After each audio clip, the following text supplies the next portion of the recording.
I told my dad and basically like, I want to be a chef. And my dad's like, sure, you can do it. Just try it. And one thing he just told me was just don't give up, you know? I mean, it could be tougher than you thought, and it was. I just want to show all the flavor profile. There's a lot of different flavor profile in Korean cuisine.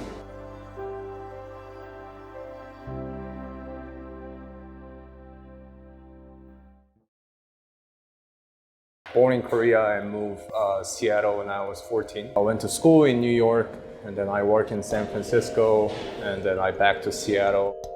When I went to first internship when I was in culinary school, and this reality of the kitchen is different than I thought.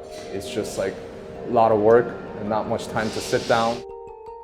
I had relationship with Chef Gavin Kaysen. When Chef Gavin opened the Belcour in Waizara, he offered me a job to work at the Belcour, and then that's why I moved to Minnesota. And then it was a great restaurant. I had like tons of learned skills there.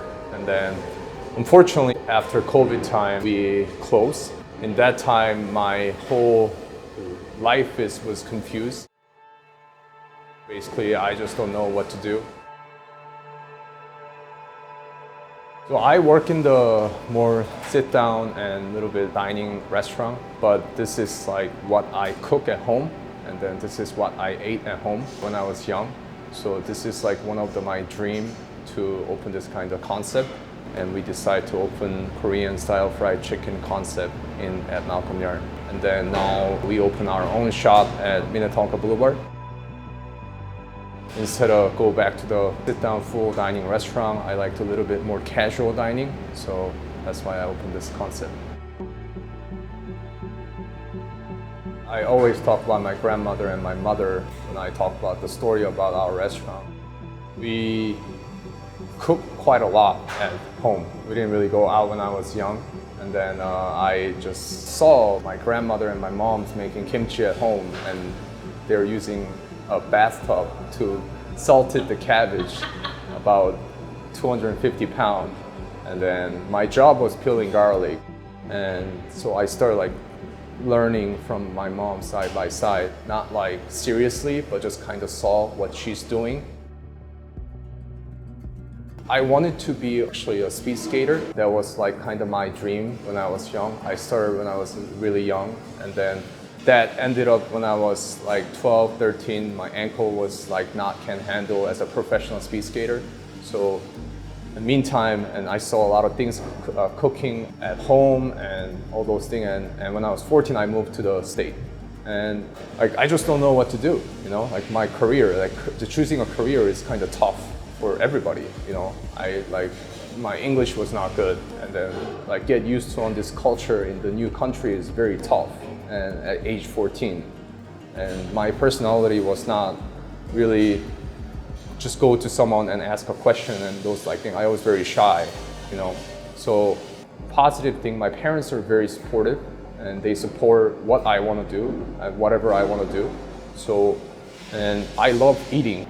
Have your family been able to come and experience Abang Yoli and kind of try it for themselves? Yeah, I mean, that was probably the most scary time ever. I mean, it was probably scarier time than Chef Gavin tastes my food. And yeah, I mean, she loved it, luckily.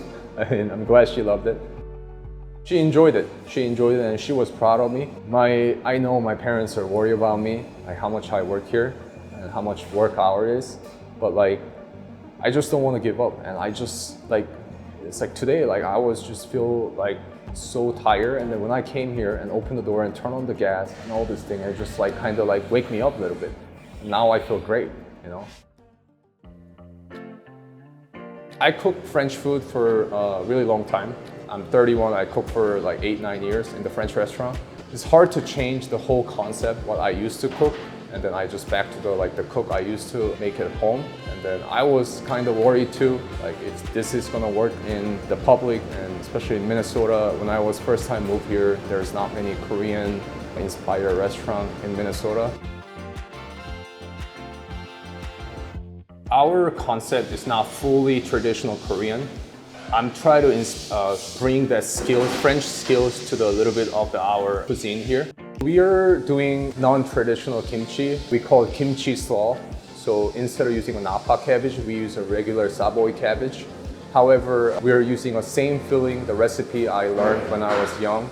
A lot of guests are scared about kimchi. They think it's very spicy, they're funky and all those things. However, I just give a sample and 99% people liked it, and then they are enjoying it. So I'm very happy when I saw those kind of things, and the guests enjoying my kimchi recipe and then all those things.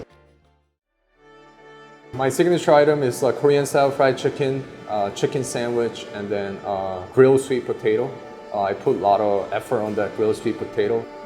When I was young in Korea on the street, they're selling like this kind of grill. It's like a grilled sweet potato on the street. And then that flavor, and we're eating with this pickled daikon, and then at home. And then they're selling just by like little paper bag. And then that taste is just the best taste. So my biggest goal is I want to have a bit fine dining Korean cuisine. That's my goal, and I don't see anything in Midwestern, and I see so many Korean chefs in bigger city, and what they're doing in the state is just crazy and amazing. And then that's my goal, and then yeah, I mean I love my concept right here, and then in the future my final goal is sit down restaurant, a little bit more detail and nicely plated and more high technique and Korean fusion cuisine. That's my goal.